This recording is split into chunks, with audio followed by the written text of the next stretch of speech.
At ang Islam, wa min kamalil Islam, at pagiging kumpleto ng Islam ay ang itong mga bagay na ito ng taglamig ay mayroong mga ahkam, mga alituntunin at batas na ipinaliwanag sa atin ng Islam, pinaliwanag sa atin ng mahal na Propeta Muhammad sallallahu alaihi wasallam, at gayon din ang mga salafus salih, ang mga mabubuti at mga ulama, pantas ng Islam na mga nauna pa sa atin.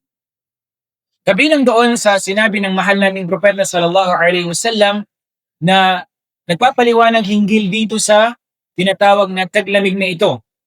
Okay? Sinabi ng mahal natin Propeta sallallahu alaihi wasallam, "As-sawmu fi ash-shita'i al-ghanimatul barida." Sabi niya ang saum, ang pag-aayuno, sabi niya sa panahon ng taglamig, al-ghanimatul barida.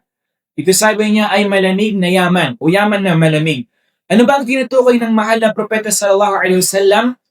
Big sabihin nun sa shita, sa panahon ng taglamig, ay wala ditong masyakka, ay walang bigat, hindi mabigat yung pag-aayuno sa panahon ng taglamig.